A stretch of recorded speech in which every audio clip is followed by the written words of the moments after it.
Hidely ho there, neighbors. I hope everyone's well. I'm going to try this.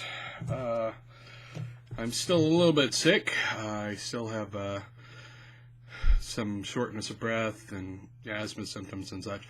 So I may not sound my usual bombastic self. And it's relatively late, but I felt like I should go ahead and talk about the Emirates of Ylaruam. It's the second of the Gazetteers for Mystara, the known world setting. Now, I got the print version of this. So, here's the print version. Reason I got the print version, of course, is I couldn't find the PDF anymore on the D&D Classics, which is a shame, really. But I went to Noble Knight and found it there. You can find it on eBay as well. I would recommend it, Noble Knight. They do a good job, and they were very helpful, even when I did a bit of a screw-up. Now, I'll go ahead and show you what the original Gazetteers were like. It's not something you would get an impression of from the PDF. First off, it comes with a cover that is removable, and it could work as a DM screen, although it's a little flimsy for a DM screen, and has maps on the inside of it. So you can use them for adventure notions and what have you. Now these in the PDF, they're there, but you don't realize that they were meant to be a sort of detachable thing. And among the maps is, of course, a small color map of the Emirates of Ylaruam, specifically. Now, the other thing that's in there is some larger color maps of various locations. Different cities are detailed in here. Here is the city of Ylaruam, the Emirates gets its name from, for instance. And some of the other locations, including a much larger map of the overall country. So, gives you an idea of what you would find in the actual physical book. Not everybody's going to be able to afford to shell out. I spent about $30 on this, on the physical copy. Not everybody's going to be able to do that. So if you can find the PDF of a Gazetteer, it's a cheaper option. It's like $5 instead of $30. But the physical ones have a nice things that come with it. So if you can find them and you can afford them, they're worth getting. Now, that said, the book itself, which is what comes inside, it's not very thick, actually. It gives you an idea of what we're looking at. But it's got fairly dense levels of text, so you get a lot of information. Also, not a lot of pictures inside. There are maybe a half dozen in here, tops, which is really unusual by comparison for, D&D books the way we're used to them now. Now, my overall thoughts on the Emirates of Ylaruam. I'm going to access my notes that I was taking at work while I was working on this, actually, because, why not? Here's the thing. There are a couple of things that you should be aware of. This is the second one. I'm doing them in order. This is Gaz 2. I did Gaz 1, which was the Grand Duchy of Keramikos. But this is Gaz 2. It's a second entry, and it's very much a departure from the previous one in a couple of ways. First off, culturally, it's not just a somewhat European modeled item, but actually a send-up of Middle Eastern cultures of the Middle Ages. Now, it's a hybrid culture. It is, let's see, a little bit of Turkish in there, some Bedouin culture, some Arab Bedouin culture in there, some Persian. They sort of draw on a lot of different different sort of traditions in there. And there's even an Egyptian tie-in, but it's called the Nithians. And the Nithians are sort of, they were a people that were really awesome once and were Egyptian and powerful and everything and cool, and then there was a terrible thing that happened that sort of wiped them from history. They don't remember how awesome they were. No one remembers how awesome they were. The leader of their nation at their height was an immortal, and he decided to start breaking the rules to make sure his people got by, and the rest of the immortals teamed up on him and wiped him from the surface of the world, and wiped out his empire, and actually wiped out mystical references. If you try and commune with the gods, or, in this case, the immortals, and ask them about it, they won't tell you. They've wiped magical records out. They really want these guys forgotten. It was a big cataclysmic thing that happened in the ancient past. And then later on, other people showed up. Basically immigrants from the Isle of Dawn. And they sort of settled in a colonial sense on the coast. And you had invasions of the big powers later on. The Nithians were still there, but they were sort of, they forgot how awesome they were, and they were just sort of desert people. And there were nomads wandering around in the desert, of course. And these colonial powers showed up. The Alphatia and Thyatira show up and sort of colonize the country and start moving further in and subjugating the local populace, which doesn't make them real popular. And then there is the arise of Al-Khalim, who is a Muhammad stand-in. Al-Khalim and his path of wisdom is their version of Islam. It's very similar in a lot of ways. The Al-Khalim and the eternal truth. Now, Al-Khalim rose up, united all the people, drove out all the colonial powers for the most part.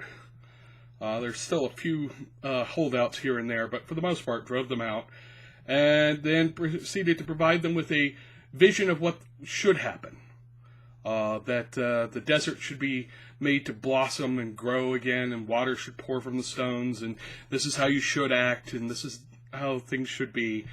And then proceeded to try and pursue a path of immortality himself, and that's where we sort of leave him. He's not really dead so much as walking a path of immortality, which is related to time. And it gets convoluted there. I'll leave that alone for the most part, but apparently he shows up repeatedly through history because he's tied to the sphere of time, and he can sort of show up every so often. Immortals in D&D were weird.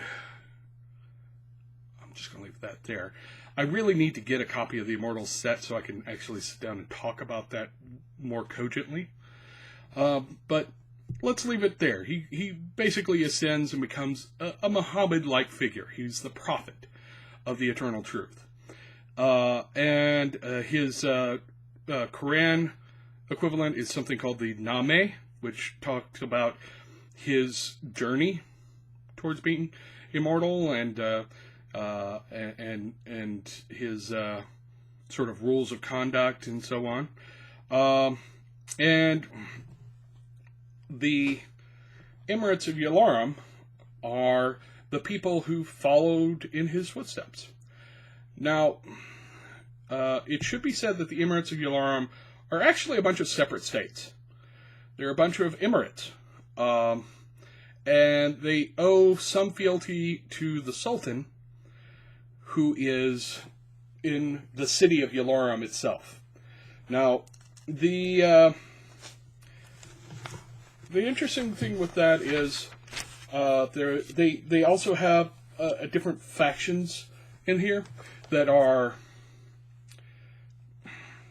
vaguely akin to Shiite versus Sunni in this regard. It's clear that whoever wrote this had read about Islam and at least had a Westerner's understanding of it.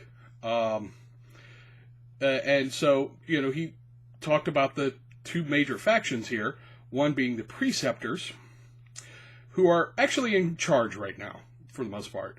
The Preceptors are a council of the wise, and they have helped decide who would be Sultan ever since Al-Khalim left.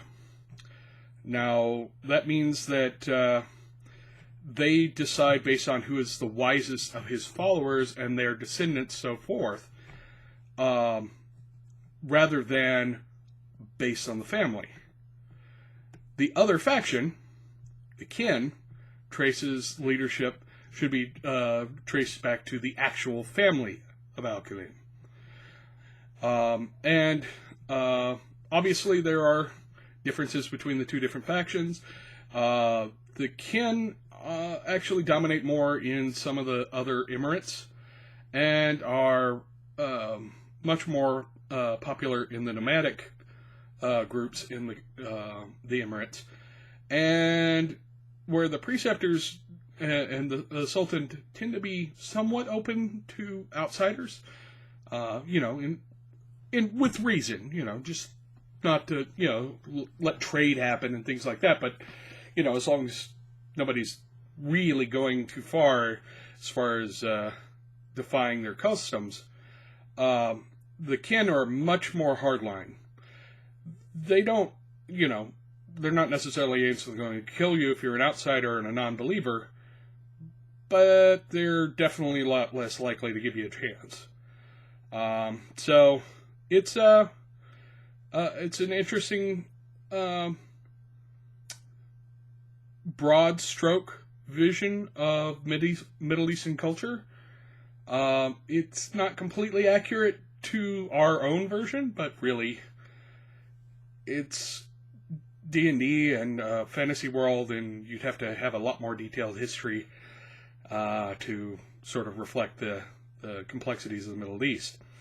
But it gives you at least a rough outline of how you can view the cultures and the different peoples there. Now, there's an extensive colonial history, so people from Alphasia and Thaiatis are not generally liked.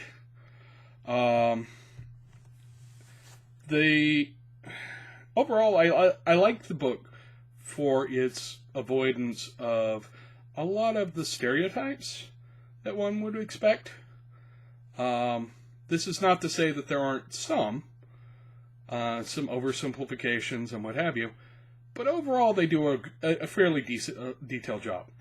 And as a second entry, I like it because it shows the sort of diversity of the two different things. I find it interesting that they started with the not biggest groups. Thaiatis and Alphasia are arguably the biggest movers and shakers in the Mystara world, at least on the continent that are shown in the known world Gazetteers. And yet, you don't get them until much later in the series.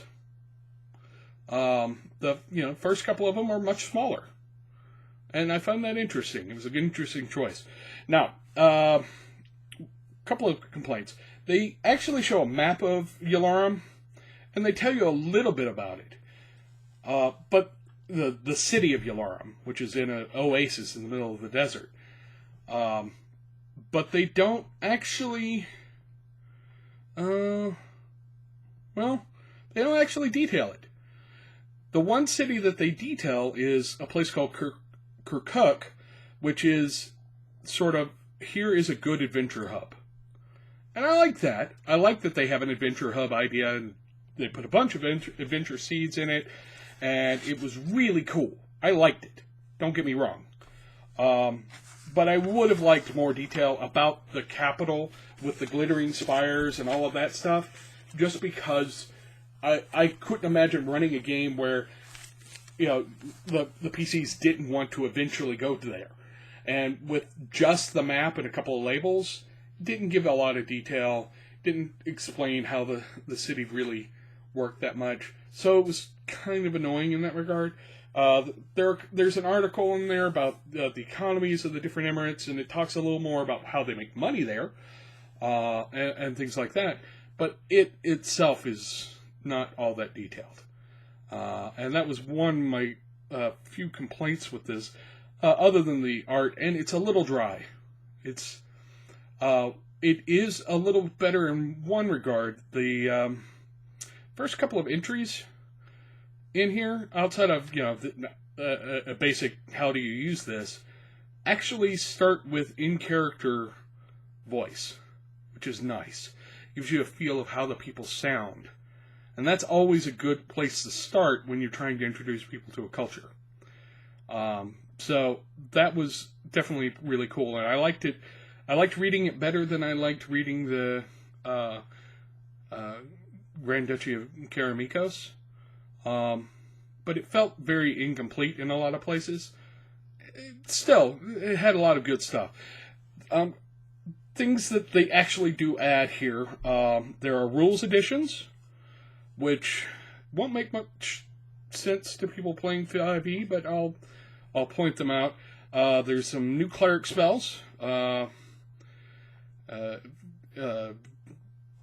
Detect water, which is pretty obvious as to why that would be useful in a desert.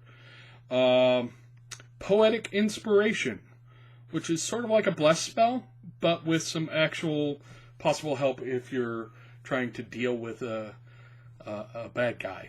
It gives you a slight reaction bonus, which is a thing. That makes it less likely that they will kill you outright if they are not instantly hostile. Truth-telling, which is sort of a nebulous curse meets Geisa, whereas basically if somebody says, I will do this thing, if they do not do that thing while under the effects of this spell, they will be affected by a curse. The rules on it aren't really solid, but I like the idea of it. So, and then there's one called No Destiny, which is kind of like a commune spell. Hey, what's my destiny on this path? Kind of thing. There's also some more rules concerning status and honor and how they affect XP and, dealing with other people. There are some rough rules for dervishes, which they treat as druids, and they show a spell progression and such. There isn't a whole lot of detail there, but basic D&D, there wasn't a lot of detail in general for a lot of the classes, so it's interesting. They had rules for writing, travel rates, heat and exhaustion rules, which really important in a desert, and storytelling. Rules for, if you tell a cool story, what kind of XP would you expect, what kind of reaction would you expect, things like that. They also add some campaign guidance, lists of monsters, interestingly, with no stats. I didn't see any stats for any monster in the book. I would have thought they would have at least introduced a couple of, here's a couple of desert monsters that you might not have in the other books. Nope, not there. A list of artifact items. It does tell you where to find the monsters, though. What books do have them, which is nice. But it's, the books that were out when this came out. So it's get a little like companion edition, expert edition, edition kind of things. So you might cause you some confusion if you're looking at it. Artifact items, as that they have listed in there are actually just adventure hooks, which is kind of cool. Then it goes into, like, how to structure a campaign there, some campaign ideas, some themes to start playing with, and it rounds it out with a list of published adventures that were set in a desert Arabian-style setting that they've already come out with that you might want to convert to use in the Emirates. Some of them actually are written up as happening there, and some of them are less clear where they're happening, and they're saying, you could totally put this in here. That said, overall impressions. I liked it. It could be... for a book of this size, it packs in a surprising amount of information. That said, there's some things that it really could have used more of. Really could have used more of a profile of the current Sultan. It could have used more information about Ylaruam. Maybe a couple of other cities, not as detailed as Kirkuk, perhaps, but, a few more cities in detail enough that you could grab some adventure seeds for that city. It's fine. Overall, this is, and bear in mind, this is the second one.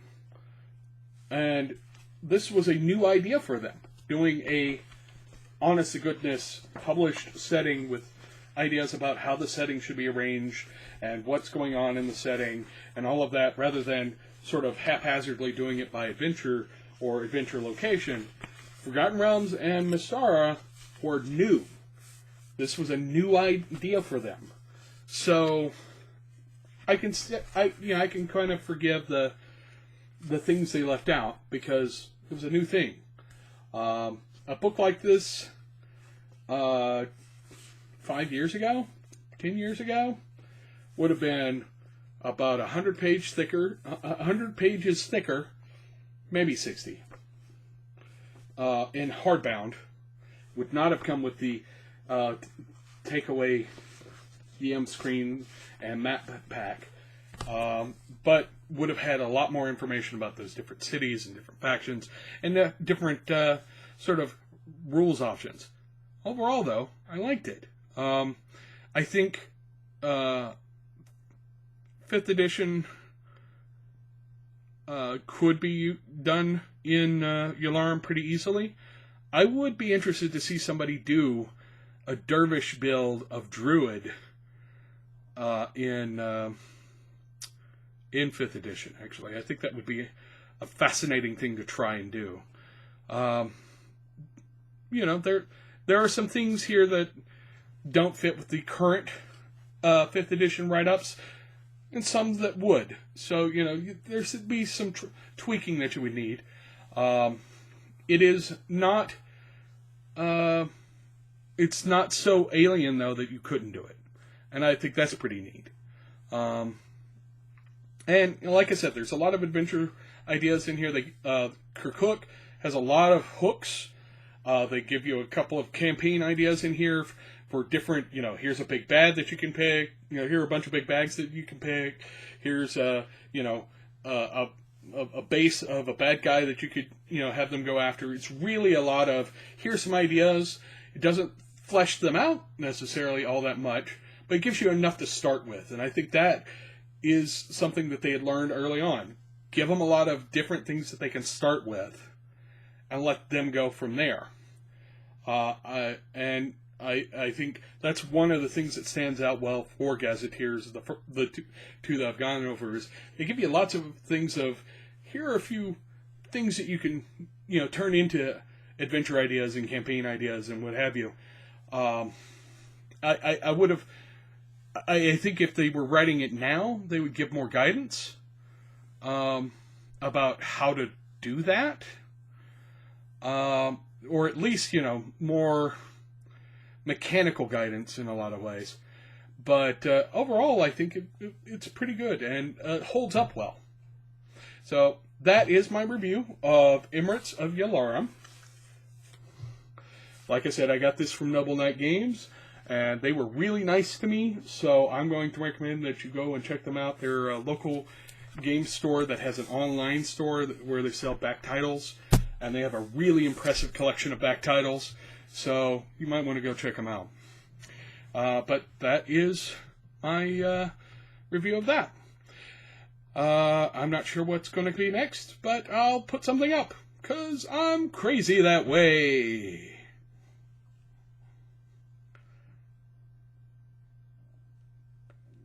Okay, enough bubblehead.